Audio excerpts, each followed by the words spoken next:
दोस्तों 12 मार्च 1993 भारत के इतिहास का एक ऐसा दिन जिसने सिर्फ मुंबई को नहीं बल्कि पूरे देश को हिलाकर रख दिया था। कुछ घंटों के अंदर मुंबई के अलग अलग हिस्सों में एक के बाद एक धमाके हुए और देखते ही देखते देश के आर्थिक राजधानी धुएं, आग और चीखों से भर गई। लेकिन इस कहानी की शुरुआत 12 मार्च 1993 से नहीं होती, बल्कि इसकी शुरुआत इससे कई महीने पहले हो चुकी थी। यह कहानी है गुस्से की, बदले की, अंडरवर्ल्ड की, इंटरनेशनल नेटवर्क की और उन लोगों की जिन्होंने भारत के खिलाफ एक बहुत बड़ा षड्यंत्र रचा। 1992 का साल चल रहा था। पूरे देश में राम जन्मभूमि, बाबरी मस्जिद को विवाद लेकर के तनाव बढ़ता जा रहा था। 6 दिसंबर 1992 को अयोध्या के बाबरी मस्जिद गिरा दी गई। इसके बाद देश के कई हिस्सों में दंगे भड़क उठे, लेकिन सबसे ज्यादा असर पड़ा मुंबई पर। मुंबई जो हमेशा भारत की आर्थिक राजधानी मानी जाती थी, अचानक सांप्रदायिक हिंसा की आग में झुलसने लगी। दिसंबर 1992 से जनवरी 1993 तक कई इलाकों में दंगे हुए, सैकड़ों लोग मारे गए, हजारों घायल हुए और करोड़ों की संपत्ति बर्बाद हुई। लोगों के घर जला दिए गए, दुकानें तोड़ दी गई और शहर के अंदर डर का माहौल पैदा हो गया। इसी माहौल में कुछ ऐसे लोग थे जो इस पूरी स्थिति को एक अवसर की तरह देख रहे थे। इनमें सबसे बड़ा नाम था टाइगर मेमन। टाइगर मेमन कोई आम व्यक्ति नहीं था। यह अंडरवर्ल्ड नेटवर्क से जुड़ा हुआ था और इसका संपर्क भारत के सबसे बड़े गैंगस्टर माने जाने वाले दाऊद इब्राहिम से। दंगों के बाद टाइगर मेमन के अंदर बदले की भावना और मजबूत हो गई, लेकिन अकेले उसके बस की बात नहीं थी। उसे पैसों की जरूरत थी, हथियारों की जरूरत थी, ट्रेनिंग की जरूरत थी और सबसे बड़ी बात, एक ऐसे नेटवर्क की जरूरत थी जो भारत के खिलाफ एक बड़े ऑपरेशन को अंजाम दे सके। यहीं से कहानी में एंट्री होती है दुबई की। दुबई में कई गुप्त मीटिंग शुरू हुई। इस मीटिंग में अंडरवर्ल्ड के लोग, तस्कर और भारत विरोधी तत्व शामिल होने लगे। बताया जाता है कि इन बैठकों में भारत के खिलाफ एक बड़े हमले की योजना तैयार की गई। योजना साफ थी कि मुंबई को निशाना बनाना, ऐसा हमला करना जिससे पूरे देश में डर फैल जाए। दुबई, अबू धाबी, कराची और अन्य स्थानों पर बातचीत चलती रही। आखिरकार निर्णय लिया गया कि मुंबई में सिलसिलेवार बम धमाके किए जाएंगे, लेकिन योजना बनाना, उससे अंजाम देना दो अलग बातें होती हैं। अब जरूरत थी हथियारों की और यहीं से कहानी में पाकिस्तान का एंगल सामने आने लगता है। जांच एजेंसियों के अनुसार विस्फोटक, AK-47 राइफल और दूसरे हथियार की व्यवस्था की गई। कई लोगों को ट्रेनिंग दी गई, कुछ लोगों को सीमा पार भेजा गया। धीरे धीरे पूरा नेटवर्क तैयार होने लगा। मुंबई के अंदर अलग अलग जगहों की रेकी की गई। यह देखा गया कि कौन सी जगह सबसे ज्यादा भीड़ वाली है, कौन सी जगह आर्थिक रूप से महत्वपूर्ण है और कहां धमाके का असर सबसे ज्यादा होगा। टारगेट लिस्ट तैयार हुई। Bombay stock exchange, Air India building, Zaveri Bazaar, Century बाजार, प्लाज्मा, सिनेमा और कई अन्य स्थान। फिर आया 12 मार्च 1993। दोपहर का समय था। मुंबई अपनी सामान्य रफ्तार से चल रही थी।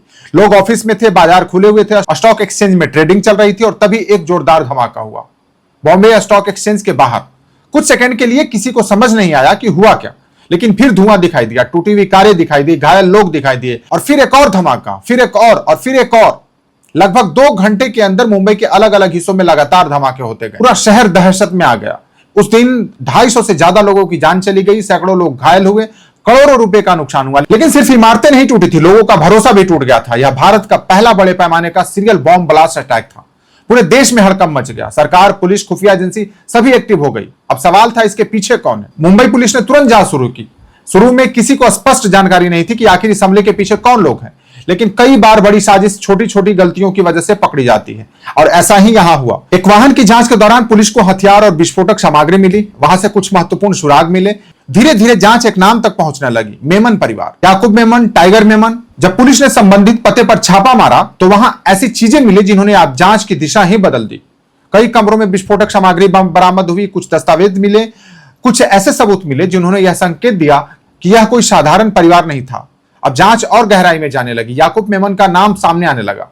याकूब मेमन टाइगर मेमन का भाई था। दिलचस्प बात यह थी कि याकूब की छवि टाइगर से बिल्कुल अलग थी। वह पढ़ा लिखा था, चार्टेड अकाउंटेंट था, बिजनेस संभालता था। कई लोगों के लिए वह एक सफल प्रोफेशनल था। जैसे जैसे जांच आगे बढ़ी, पुलिस को वित्तीय लेन देन के रिकॉर्ड मिलने लगे, बैंक अकाउंट्स, कंपनियों के दस्तावेज और कई ऐसे कनेक्शन सामने आने लगे जिनसे शक और गहरा होता गया। इसी दौरान जांच एजेंसियों को कुछ ऐसे पैकेजिंग बॉक्स भी मिले जिन पर पाकिस्तान की कंपनियों के नाम लिखे हुए थे। यह एक बड़ा संकेत था। अब मामला सिर्फ मुंबई पुलिस का ही नहीं रह गया था, देश की बड़ी एजेंसियां भी इसमें शामिल होने लगी। जांच आगे बढ़ी। पता चला कि धमाकों के बाद मेमन परिवार के कई सदस्य अचानक गायब हो चुके। वे अपने घरों में नहीं थे, उनके फोन बंद थे, उनका कोई स्पष्ट पता नहीं था। और यहीं से शुरू होती है इस ऑपरेशन की कहानी, जिसने आने वाले महीनों में भारतीय खुफिया एजेंसियों को दुनिया के कई देशों तक पहुंचा दिया। क्योंकि मेमन परिवार अब भारत में नहीं था, वो देश छोड़ चुके थे। पहले दुबई, फिर पाकिस्तान और भारतीय एजेंसियों को अब सिर्फ अपराधियों की तलाश नहीं करनी थी, उन्हें एक ऐसे नेटवर्क का पीछा करना था जो कई देशों में फैला हुआ था। लेकिन सबसे बड़ा सवाल अभी भी बाकी था कि क्या याकूब मेमन सिर्फ अपने भाई की वजह से इस कहानी में फंस गया था, या वह भी इस पूरी साजिश का हिस्सा था? क्या पाकिस्तान ने वास्तव में मदद की थी मेमन परिवार आखिर कहां छिपा था और भारतीय खुफिया एजेंसियां उन्हें वापस भारत कैसे लाने वाली थी। मुंबई पुलिस, सीबीआई, रॉ और दूसरी एजेंसियां लगातार जानकारी इकट्ठा कर रही थी। इस बीच एक बात साफ हो चुकी थी कि धमाकों के कुछ दिन पहले ही मेमन परिवार भारत से निकल चुका था, पहले दुबई और उसके बाद पाकिस्तान। सोचिए, एक ऐसा परिवार जिसका नाम देश के सबसे बड़े टेरर अटैक में सामने आ रहा हो और वही परिवार अचानक गायब हो जाए। जाहिर सी बात थी कि जांच एजेंसियों का पूरा फोकस अब उन्हीं पर था। उधर पाकिस्तान पहुंचने के बाद मेमन परिवार की जिंदगी भी पहले जैसी नहीं रही थी। शुरुआत में तो उन्हें काफी प्रोटेक्शन मिला, नई जगह दी गई, नए डॉक्यूमेंट्स दिए गए, नई आइडेंटिटीज दी गई। बाहर की दुनिया के लिए ऐसा दिखाया जा रहा था कि ये लोग यहां हैं ही नहीं। लेकिन असली समस्या कहीं और थी। जब कोई इंसान भागता है तो शुरुआत में उसे लगता है कि उसने सिस्टम को मात दे दी, लेकिन धीरे धीरे उसे एहसास होने लगता है कि वह आजाद नहीं बल्कि कैद हो चुका है। मेमन परिवार के साथ भी कुछ ऐसा ही हो रहा था। एक शहर से दूसरे शहर, एक घर से दूसरे घर, एक आइडेंटिटी से दूसरी आइडेंटिटी, हर समय सिक्योरिटी, हर समय डर, हर समय यह चिंता कि कहीं कोई पहचान न ले। उधर भारत में जांच और तेज हो चुकी थी। सीबीआई को याकूब मेनन की कंपनियों, बैंक अकाउंट्स और जानकारी मिलने लगी। फाइनेंशियल रिकॉर्ड्स खंगाले गए, ट्रांजैक्शन देखी गई, कैश मूवमेंट की जांच हुई। जितनी जांच आगे बढ़ती जा रही थी उतनी ही तस्वीर साफ होती जा रही थी कि यह कोई छोटा ऑपरेशन नहीं था, इसके पीछे एक बड़ा नेटवर्क था। इसी दौरान भारतीय एजेंसियों को यह भी समझ में आ गया कि मेमन परिवार सिर्फ दुबई तक सीमित नहीं रहा था, उनके पाकिस्तान जाने के संकेत मिलने लगे। अब यह मामला सिर्फ क्राइम इन्वेस्टिगेशन नहीं था, यह नेशनल सिक्योरिटी का मामला बन चुका था। भारत की इंटेलिजेंस एजेंसी ने अपने एसेट्स एक्टिवेट कर दिए दुबई में, पाकिस्तान में, मिडिल ईस्ट के दूसरे हिस्सों में। जहां भी कोई लीड मिल सकती थी वहां लोग लगाए गए। लेकिन इस पूरी कहानी में एक बहुत बड़ा ट्विस्ट आने वाला था और वह ट्विस्ट था गिल्ट। समय बीत रहा था, करीब एक साल गुजर चुका था। भारत में लगातार खबरें चल रही थी कि मुंबई ब्लास्ट, मारे गए लोग, घायल परिवार, टूटी हुई जिंदगियां, और इस सबके बीच मेमन परिवार के कुछ सदस्यों के अंदर पछतावा बढ़ने लगा, खासकर याकूब मेमन के अंदर। अब यहां एक बात समझनी जरूरी है कि टाइगर मेमन और याकूब मेमन की इमेज अलग अलग थी। टाइगर को हमेशा एग्रेसिव क्रिमिनल माइंडसेट वाले व्यक्ति के रूप में देखा जाता था, जबकि याकूब पढ़ा लिखा चार्टर्ड अकाउंटेंट था। उसकी सोच अलग थी और समय के साथ उसके अंदर यह सवाल उठने लगा कि आखिर यह सब कहां जाकर खत्म होगा। बताया जाता है कि परिवार के अंदर कई बार चर्चा हुई कि क्या भारत वापस चला जाए, क्या कानून का सामना किया जाए, क्या जिंदगी भर भागते रहना ही समाधान है। लेकिन यह फैसला आसान नहीं था, क्योंकि अगर वे वापस आते हैं तो गिरफ्तारी लगभग तय थी, अगर नहीं आते तो पूरी जिंदगी भागते रहते। इसी दुविधा के बीच कुछ संपर्क भारत में मौजूद लोगों से होने शुरू हो गए, बहुत सीक्रेट तरीके से, बहुत सावधानी के साथ। Phone calls, indirect message, trusted contacts, हर कदम पर रिस्क था। क्योंकि अगर पाकिस्तान को या दूसरे लोगों को पता चल जाता कि परिवार वापस भारत लौटने के बारे में सोच रहा है तो हालात और खतरनाक हो सकते थे। उधर रॉ भी लगातार इंफॉर्मेशन कलेक्ट कर रही थी, हर छोटी जानकारी महत्वपूर्ण थी। कौन कहां रह रहा है, किस नाम से रह रहा है, किसके पास कौन सा पासपोर्ट है, किससे संपर्क कर रहा है, सब कुछ ट्रैक किया जा रहा था। धीरे धीरे एजेंसियों को एहसास हुआ कि परिवार के कुछ सदस्य भारत वापस आने के लिए तैयार हो सकते हैं, बस जरूरत थी उस सही मौके की। और यहीं से बेहद एक सेंसिटिव इंटेलिजेंस ऑपरेशन शुरू हुआ। अब सीधे जाकर किसी को गिरफ्तार करना संभव नहीं था। यह कोई फिल्म नहीं थी जहां कमांडो हेलीकॉप्टर से उतरेंगे और पूरा मिशन पूरा हो जाएगा। यह रियल वर्ल्ड था। दूसरे देशों के कानून थे, डिप्लोमेटिक कॉम्प्लायंसेस थी, इंटरनेशनल प्रेशर था, इसलिए हर कदम बहुत सोच समझकर उठाया जा रहा था। उधर मेमन परिवार की जिंदगी और मुश्किल होती जा रही थी। नई पहचान के बावजूद वे सामान्य जिंदगी नहीं जी पा रहे थे। हर समय डर, हर समय शक, हर समय नजर रखे जाने का एहसास। एक समय ऐसा आया जब परिवार के कई सदस्य यह मान चुके थे कि वापस भारत जाना ही बेहतर है। लेकिन समस्या सिर्फ इच्छा की नहीं थी, समस्या एग्जीक्यूशन की थी। कैसे लौटे, किस रास्ते लौटे, कौन मदद करेगा, क्या भारतीय एजेंसियां भरोसा करेगी, क्या उन्हें रास्ते में गिरफ्तार कर लिया जाएगा। इन सारे सवालों के जवाब ढूंढे जा रहे थे। और तभी कहानी में एंट्री होती है नेपाल की। नेपाल जो उस समय भारत और दूसरे देशों के बीच एक महत्वपूर्ण ट्रांजिट पॉइंट माना जाता था। यही एक ऐसी मुलाकात होने वाली थी जो पूरी कहानी का रुख बदल देगी। याकूब मेमन एक नई आइडेंटिटी के साथ नेपाल पहुंचता है। ऊपर से देखने पर वह एक सामान्य यात्री लगता था। उसके पास एक सूटकेस था, लेकिन उसके पास एक साधारण सूटकेस नहीं था। उसके पास राज थे, डॉक्यूमेंट्स थे, पासपोर्ट थे और ऐसी जानकारी थी जो भारतीय जांच एजेंसियों के लिए बेहद महत्वपूर्ण थी। नेपाल में घटनाएं तेजी से बदलती है, पूछताछ शुरू होती है, जानकारी निकलनी शुरू होती है और फिर भारतीय एजेंसियों को सूचना मिलती है कि अब कहानी एक नए मोड़ पर पहुंच चुकी थी। भारत के पास पहली बार एक ऐसा मौका आया था जहां उसे इस पूरे नेटवर्क के अंदर झांकने का अवसर मिल सकता था। लेकिन असली खेल अभी बाकी था, क्योंकि याकूब मेमन तो भारतीय एजेंसियों के संपर्क में आ चुका था, लेकिन बाकी परिवार वे अभी बाहर थे और उन्हें वापस लाना आसान नहीं। दुबई में लगातार निगरानी चल रही थी, कई लोग उनका पीछा कर रहे थे, कई एजेंसियां सक्रिय थी, हर कदम पर खतरा था। लेकिन भारतीय इंटेलिजेंस कम्युनिटी ने फैसला कर लिया था कि अब यह मिशन अधूरा नहीं छोड़ा जाएगा। जो लोग भारत वापस आना चाहते हैं उन्हें वापस लाया जाएगा, चाहे इसके लिए कितनी भी प्लानिंग क्यों ना करनी पड़े। और यहीं से शुरू होता है इस पूरी कहानी का सबसे रोमांचक हिस्सा, एक ऐसा ऑपरेशन जिसमें रॉ, सीबीआई, डिप्लोमेट्स, इन्फॉर्मर्स और इंटेलिजेंस एसेट्स मिलकर काम करते हैं। दुबई के होटल, गुप्त मुलाकातें, पासपोर्ट, वीजा, निगरानी करने वाले लोग और हर कदम पर बदलती हुई रणनीति। दोस्तों कहानी अब उस मोड़ पर पहुंच चुकी थी जहां सिर्फ इन्वेस्टिगेशन नहीं चल रहा था बल्कि एक साइलेंट वार चल रही थी। एक तरफ भारत की इंटेलिजेंस एजेंसी थी, दूसरी तरफ वो लोग थे जो सालों से कानून से बचकर भाग रहे थे। और इस पूरे खेल का सबसे बड़ा सवाल था, क्या मेमन परिवार कभी भारत वापस आएगा? क्योंकि परिवार के बाकी सदस्य दुबई में थे और उन पर कई लोगों की नजर थी।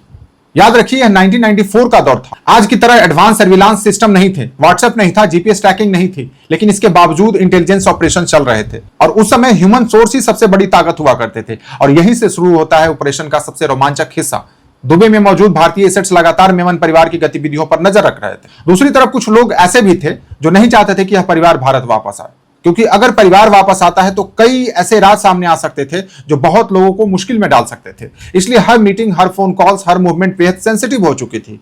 इस बीच मेमन परिवार के अंदर भी एक बड़ा बदलाव आ चुका था। जो लोग कभी सोचते थे कि पाकिस्तान जाकर सुरक्षित रहेंगे, अब उन्हें समझ आने लगा था कि भागकर जिंदगी नहीं जी जा सकती है। हर दिन डर, हर दिन चिंता, हर दिन यह सवाल कि आगे क्या होगा। याकूब मेमन पहले ही भारतीय एजेंसियों के सामने आ चुका था। अब परिवार के बाकी सदस्यों को भी फैसला लेना था कि क्या वे हमेशा छिपकर रहेंगे या फिर वापस भारत जाकर कानून का सामना करेंगे। कई घंटों की चर्चा हुई, कई दिनों तक यह बातचीत चली और आखिरकार परिवार के कई सदस्य भारत लौटने के लिए तैयार हो गए। लेकिन वापस लौटना जितना सुनने में आसान लगता है उतना था नहीं, क्योंकि उन लोगों के पास भारतीय पासपोर्ट नहीं थे, नई आइडेंटिटीज थी, नई डॉक्यूमेंट्स थे और कई एडमिनिस्ट्रेटिव प्रॉब्लम थी। और यहीं पर भारतीय डिप्लोमेट्स और इंटेलिजेंस ऑफिसर सक्रिय हुए।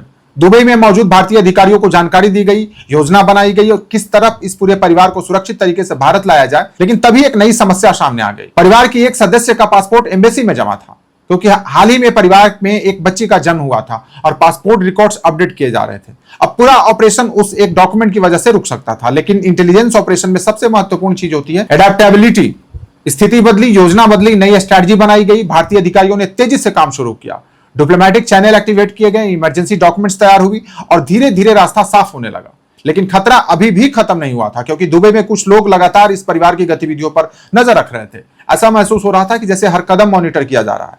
कौन कहां जा रहा है, किससे मिल रहा है, कौन किस वाहन में बैठ रहा है, सब पर नजर थी। और यही वह समय था जब भारतीय इंटेलिजेंस एसेट्स ने अपनी असली क्षमता दिखाई। एक के बाद एक मूव्स किए गए, रूट्स बदले गए, मीटिंग की लोकेशंस बदली गई, टाइमिंग बदली गई और धीरे धीरे विरोधियों को कंफ्यूज कर दिया गया। और फिर वह दिन आया जिसका महीनों से इंतजार था। परिवार को भारत लाने की अंतिम योजना तैयार हो चुकी थी, लेकिन आखिरी समय पर एक और झटका लगा। कुछ ट्रैवल अरेंजमेंट्स अचानक कैंसिल हो गए, टिकट्स रद्द हो गई, नई बाधाएं सामने आ गई। ऐसा लग रहा था जैसे ऑपरेशन फिर से रुक जाए। लेकिन इस बार भारतीय एजेंसियां पीछे हटने वाली नहीं थी। नई टिकट्स की व्यवस्था की गई, अल्टरनेटिव रूट्स तैयार किया गया और पूरी योजना को फिर से एग्जीक्यूट किया गया। यही वह क्षण था जिसने इस पूरे मिशन को ऐतिहासिक बना दिया, क्योंकि अब सिर्फ कुछ घंटे बाकी थे। कुछ घंटे बाद या तो मिशन सफल होता या पूरी मेहनत बेकार चली जाती। आखिर मेमन परिवार एयरपोर्ट की तरफ बढ़ा, दिल की धड़कनें तेज थी। किसी को नहीं पता था कि अगले कुछ घंटों में क्या होने वाला है, लेकिन एक चीज साफ थी कि वापसी का रास्ता नहीं था।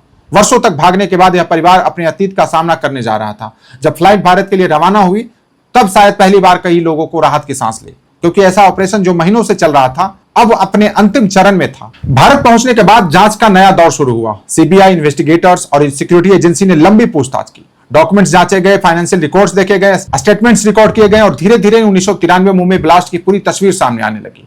इसके बाद शुरू हुआ भारत के इतिहास का सबसे बड़ा और सबसे लंबा टेरर ट्रायल। 1993 बॉम्बे बॉम्बिंग्स, सैकड़ों गवाह, हजारों दस्तावेज, वर्षों तक चलने वाली कानूनी प्रक्रिया, special courts, TADA cases, evidence analysis, हर पहलू की जांच हुई।